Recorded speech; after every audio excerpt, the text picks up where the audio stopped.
Hello, Answerly viewers! I got a question recently that I wanted to talk about this week, and that is, being a nerd is expensive! Wait, that's not a question at all. That's a statement, although it is a very true one. Okay, let's talk about this. Being a nerd is expensive. You want to go to cons, you want to buy merchandise, you want to buy DVDs and support your favorite Kickstarters, and stock up on t-shirts and maybe even cosplay. And also collectibles are pretty expensive too. How do you keep up? How do you maintain your nerd cred status without also breaking the bank? Here are a couple tips. 1. Netflix. Now, I'm sure you already know what Netflix is, but what I'm saying here is this.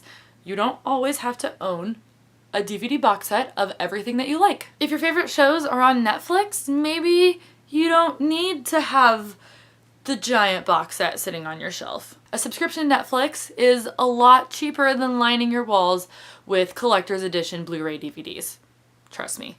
2. Go to the library. I know it's not the same as owning a personal collection of books or comics or whatever, but I think that some people actually forget that libraries exist and that they have more than just books there. There's no reason to fall behind on nerd culture just because you can't afford to buy all of the things that are coming out, because you can go and get them at the library. 3.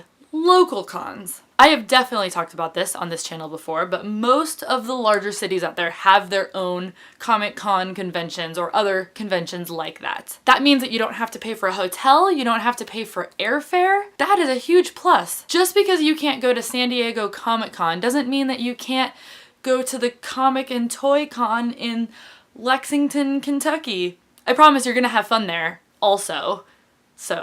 And 4, swap parties with friends. Gather up all of your old clothes or DVDs or collectibles or, all that stuff sitting around your room that other people might find value in, but maybe you've outgrown or you're tired of, or, you just want to make space for new stuff. And then hold a swap party with your friends. This is where everyone brings all of those things together.